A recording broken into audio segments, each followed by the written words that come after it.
Welcome to Smart Branding, a podcast dedicated to branding, naming, and domain names. I'm Tatiana Bonneau, and with my guests, we try to help you create and grow strong, memorable, and meaningful brands online.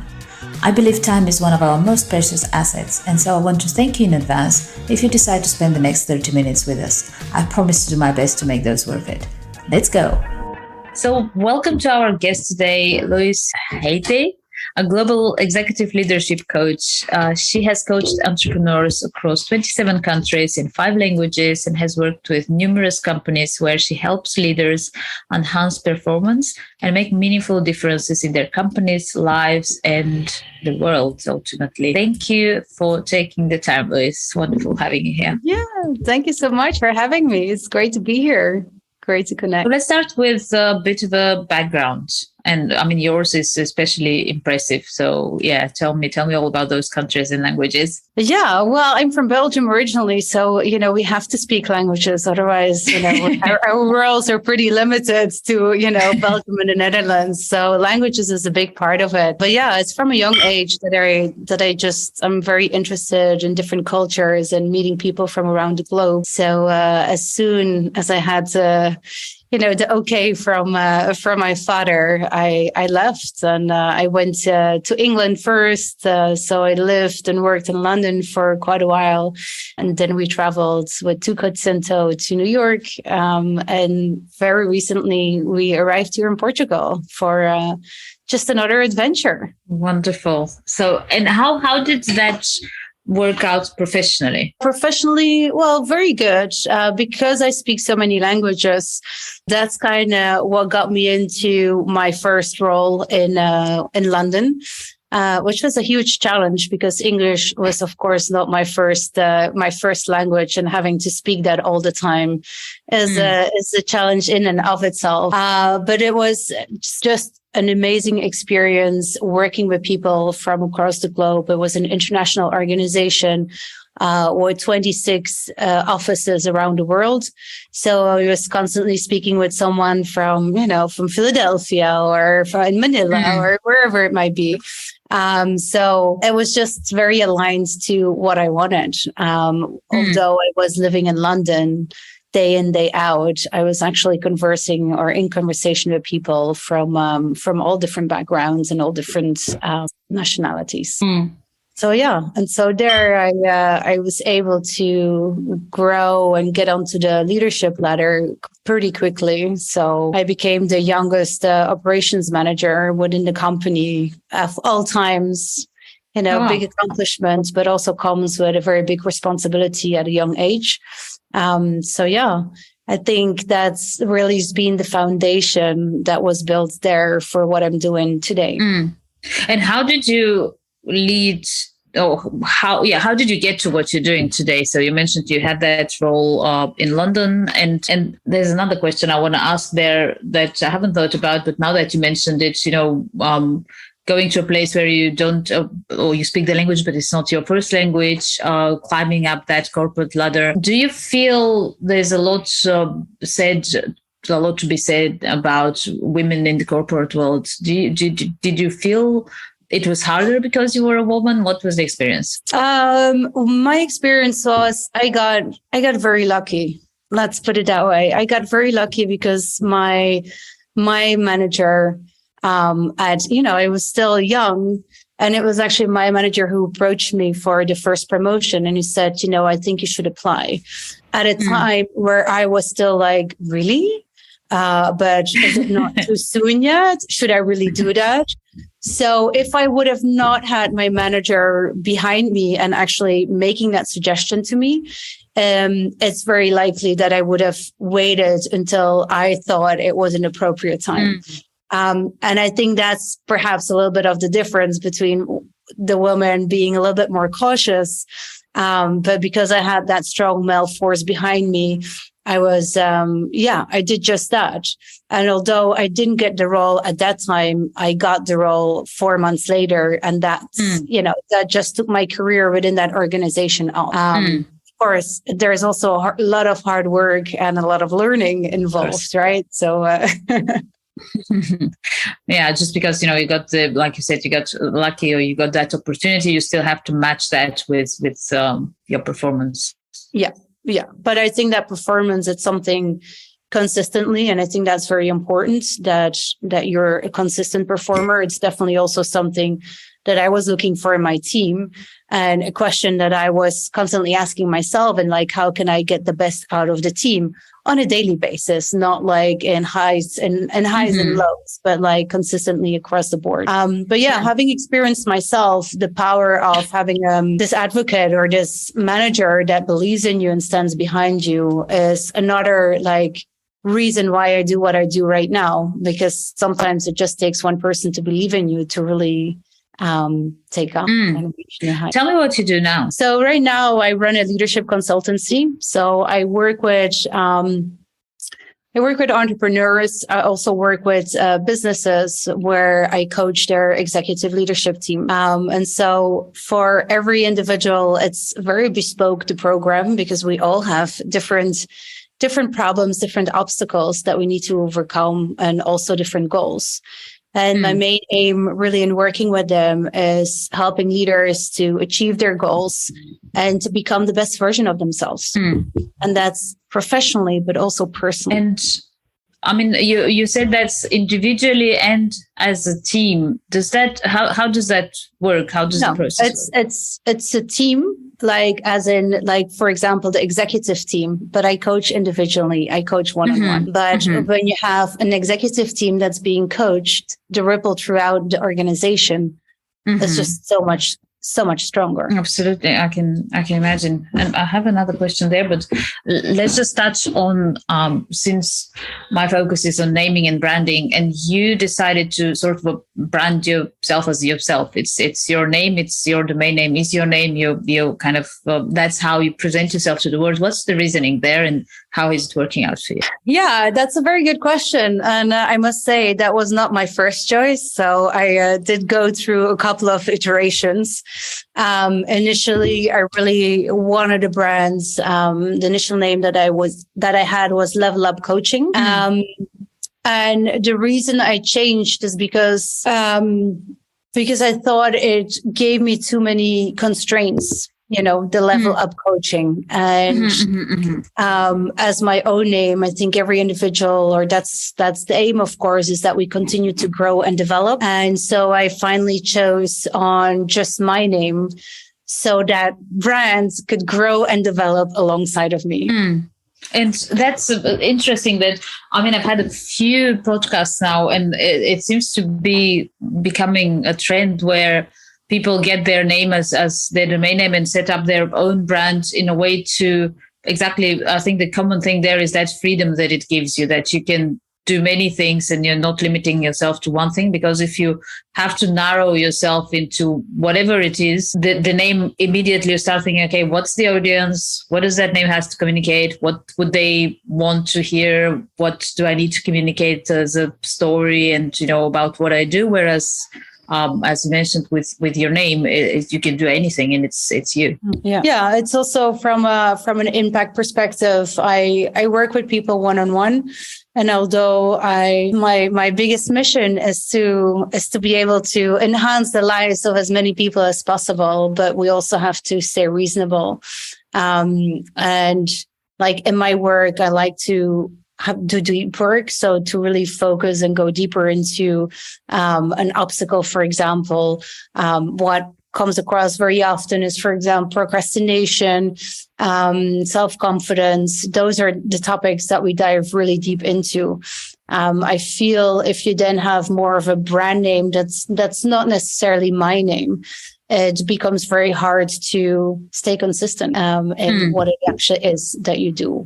I feel that's then more to offer a program or a package, but that's just what I do not want, because every individual has different needs. So I don't want to give a package that might not be exactly what they need. Which is what I see a lot of people do. There is like, they even have like, that's what we're going to do, this step, and I quite like that. I saw on your website that there wasn't anything like that. It was literally like, it's really adapted to every individual. Yeah. And how it works is like, for We first have a consultation, a session, and we kind of get an idea of what it is that the individual wants to get out of being coached, get out of this journey. And then around that, I will make a proposal of like, this is a possible sequence, but it's flexible, right? And it's really adapted to helping this person reach their goals rather than, something that's fixed and that might not necessarily align. So you're doing the coaching really like bespoke, individual to every person.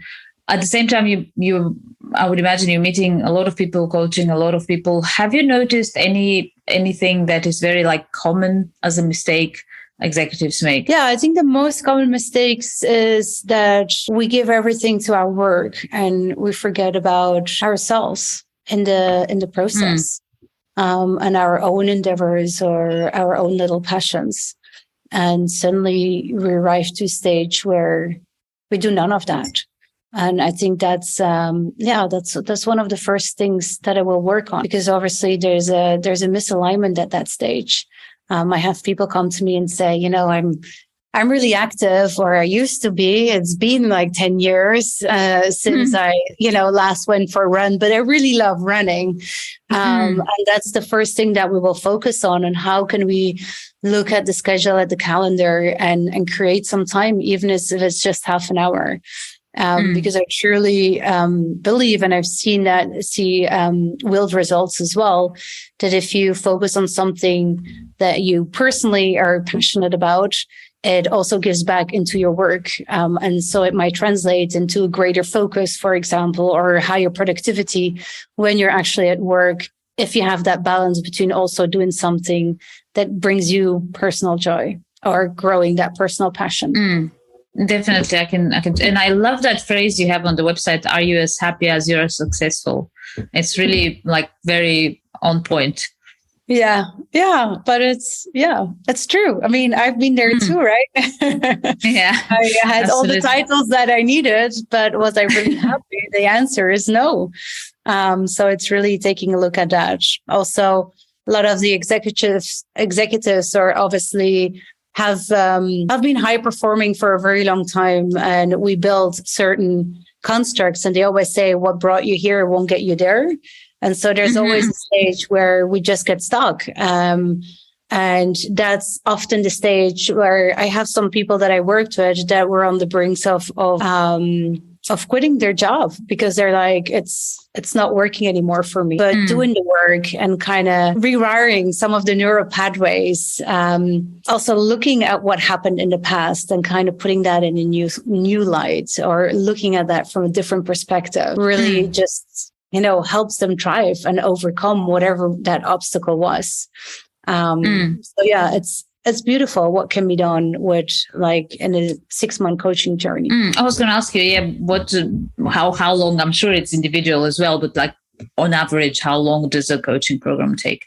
Yeah, I mean, I would say a minimum of 6 months, just because there's a lot of new tools that are being shared that you implement. Of course, the tools are all towards what you need in that moment, towards what's discussed in the coaching session. So again, there's not a set of tools. It's all tools that are specific to you. But 6 months, because it takes some time to implement it.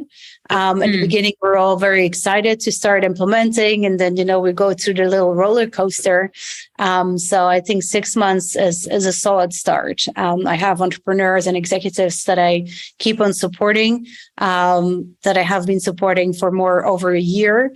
But then the frequency of conversations reduces a little bit. So rather than twice a month, we speak, for example, once a month. And that's perfect. Wonderful. And I would imagine you would need some sort of a getting back on track, on focus to whatever it was. And you mentioned rewiring and setting or creating new habits, etc. That all really helps.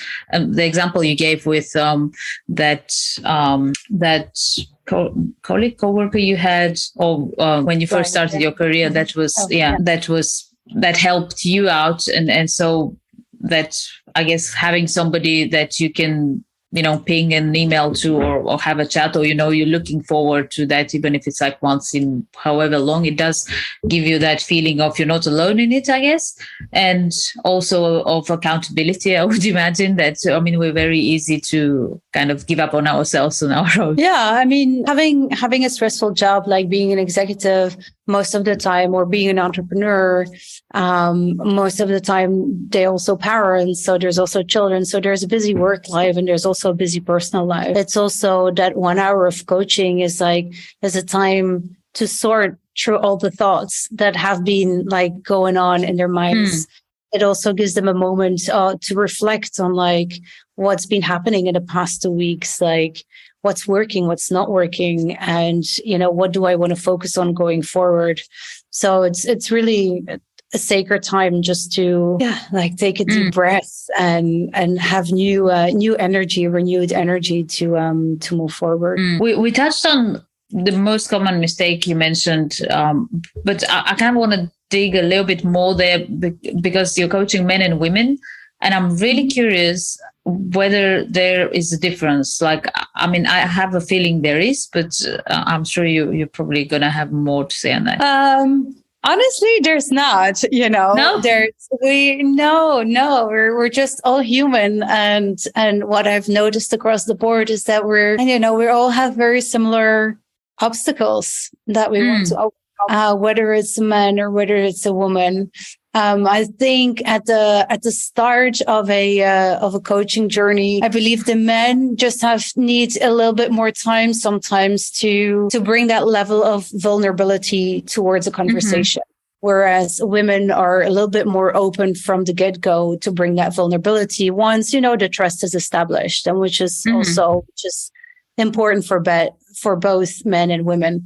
But other than that, no, there is not a difference. We're all human, whether we're men or women. We're all human beings, and so there's no distinction. There's no distinction because there is. There is a lot of different articles and different information on like I know how to negotiate with people from whatever, and how to talk to people from whatever, like based on countries and continents, and I know age, even all sorts of things like that. And I've always thought that do you know what I mean? I'm not sure I'd believe in all that. I think there is probably some difference in that, which is I'm glad to say that I feel it's disappearing. But I used to, when I was younger, I used to feel there is that. I think you mentioned it at the beginning, where when you're told like, oh, you can have that promotion. I feel like a woman would be more like, really? Did I really? Am I ready for that? Did I deserve that? What happened there? And a man would be more confident in, okay, I obviously earned it. But even that, I feel, is starting to change. But yeah, I guess in at the basis of it, like you said, we're all humans, and if somebody is authentic and honest and open, it should be about the same. Yeah. And I work with people from across the globe as well, so people that live everywhere. I think the key is, and what's sometimes missing in the professional world, but also the personal world, is just good communication. We forget how to actually communicate, and from what place to communicate to. There's also so many judgments that we have that are not necessarily our own, but that we constantly hear that the media is feeding us. And so when we go into a professional relationship with, for example, somebody from another country, straight away, it's already, for example, oh, but it's the Americans, XYZ, but it's all the stereotypes that we like recall. And it's like a way of protecting ourselves. But it's just not necessary. And once you're actually, I very often work on communication and work on establishing a personal relationship. And once that's there, we don't think anymore like, oh, but they're from America or they're from India, or no, like that all falls away. They're just, XYZ, and that's it. And I think that's incorporating that of creating a little bit more space for that in the workplace will, just also greatly help, because although we're there for work, we are still humans after all, and we have our personal needs, and we need a sense of belonging, and we need psychological safety, and that's established in those personal conversations, not necessarily purely the KPI focused conversations. Absolutely. How has technology affected all that? How do you feel? Communication and communication, but also the effect through the communication, the way we communicate. And you just mentioned hearing, like, there's access to so much information, and people are taking everything so personally, where it's so impersonal to share information on the internet nowadays. Like, it's so much easier. I don't feel that somebody posting somewhere on the internet, regardless whether it's about a company or person, would in 100% do the same if they were doing it face to face. So, but we still take it on as if it is. So the effect on that, on people, and especially your coaching executive. So I would imagine you have like that even more pressure, because you're obviously managing a brand, you're managing a business, you have your personal life, you have your, family, friends, investors, whatever. So yeah, how has, do you feel technology has improved that, or can improve that in any way, or more the opposite? Well, I think technology has its place and is great, right? So, but I think just in general, we're getting so comfortable with sending texts and Slack messages, and very often when we feel hurt, when feelings are hurt, it's through one of these, short messages where we're creating a story beyond what was actually said, what the words were said. So there's just one simple line, yet we make a full interpretation of what this means. And so, and there's half-hour stories around that. Well, it was just one simple line that was shared with us. And we forget to, we became scared almost to actually have contact with people, like pick up the phone, not another Slack message, not another email. Pick up the phone, speak to each other. And that's where technology comes in, and technology makes it great because, for example, on Slack, you can straight away create a video call. There is Zoom, there's WhatsApp video. There's so many ways we can actually speak to each other. Yet I feel the safety net has been to just text endlessly. And so that's definitely a change that I'm trying to do, because speaking with someone is just completely different than emailing. It's, it's so much easier and so much more like organic, right? That you get to know someone. What I very often hear is like those coffee chats that we used to have in the office, and for people that working remotely that are not happening anymore. It's about recreating those times of like you would just have a chat with someone at a coffee station. Now that that's not there anymore, let's recreate it by actually getting to speak to someone with video on or video off, but just live, right? Rather than just text. Absolutely. I had a guest who, they are a startup who provides tools for podcasters. And we were talking about that how voice is, I guess, re-becoming a thing, because there was radio and it was a thing even before the internet.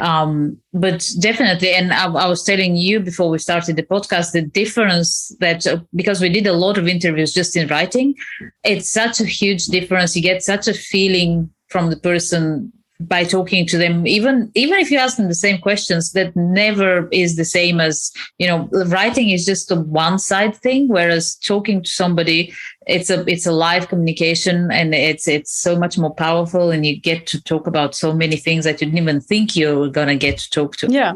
Absolutely. And also that story that I talked about that, you create in your own mind, it takes away energy. And for, I've heard stories of people sitting on that for like 6 months, for a year, like, oh my God. For what? You're actually damaging yourself. And by just one simple conversation, it could just be all resolved. And so, I think more of that would make a big impact for yourself in the first place, and saving more energy or having more energy to dedicate towards the things that really matter. Definitely. Yeah, that thing with the story that really, really speaks to me, because my now husband, before he became a husband, he's like very short on words when writing. But like, so we were chatting from a distance for a long time, and we would have those, like when he's sitting in front of the computer or the phone, he could write like a novel. But then like if he's doing something else, he's not there. But I didn't know that at the time. And like every time there was a short message, as just exactly as you said, I would be like sometimes, and especially if it takes a long time before the next one, the things that I would make up in my head, it was just crazy. We cannot live with the unknown. So we fill it up with always the worst things, like never the better things that you can imagine. Yes.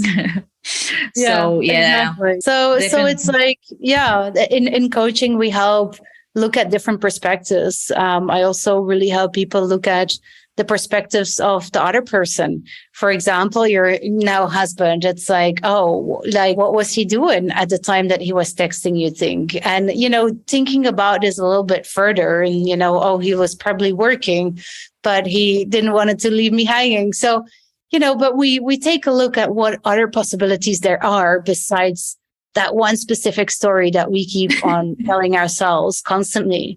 And the more we tell it to ourselves, the bigger it gets, until we're like, oh, we got to take action. But it's actually not really, necessarily the most informed decision that we're making in those times. Yeah, like you said, we have a lot of biases that,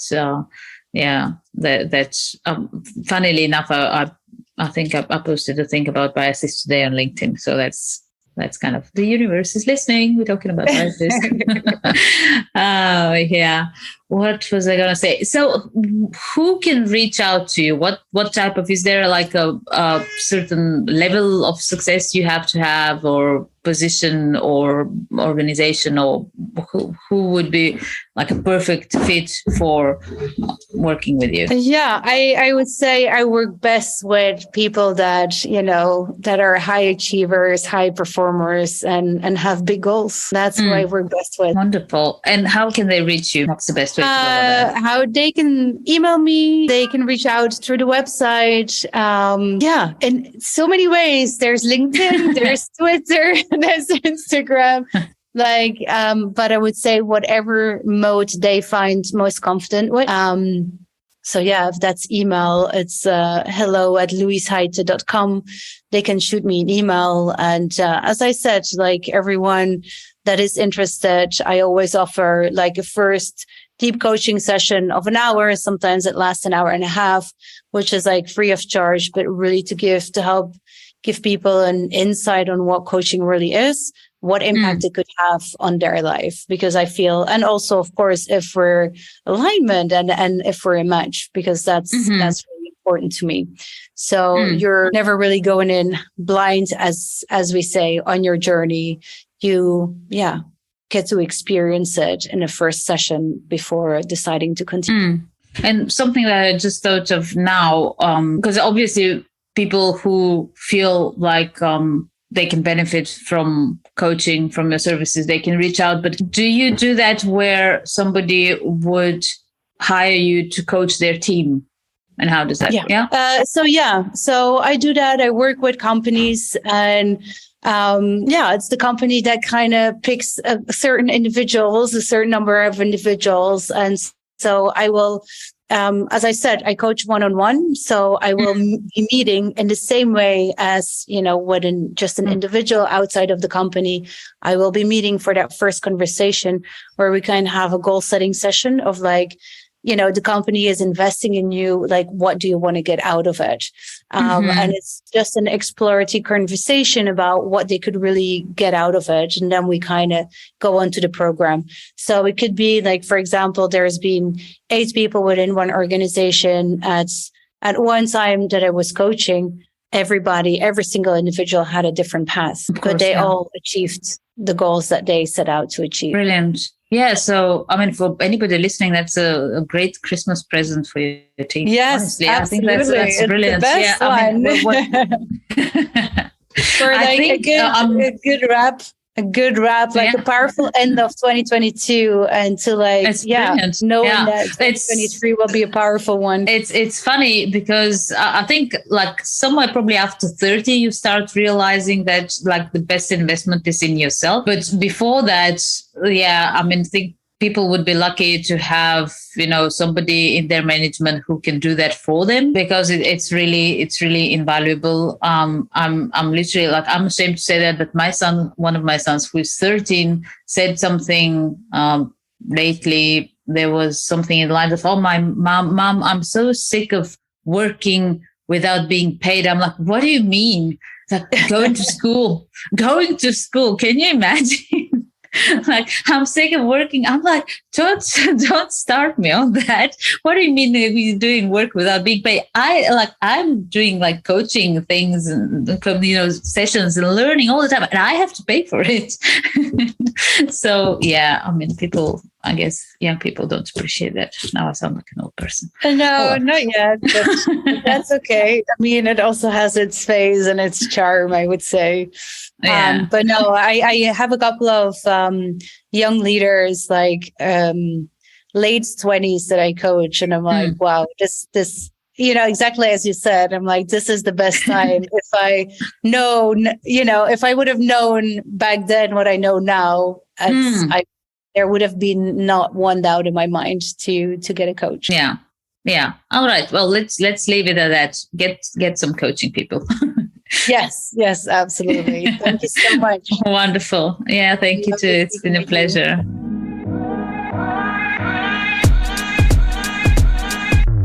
Thank you for joining us in this episode of Smart Branding Podcast. Feel free to visit smartbranding.com for more information and reach out if you have any suggestions, questions, ideas, or just want to learn more about how a good domain name strategy can help you build a strong and successful brand. See you next time.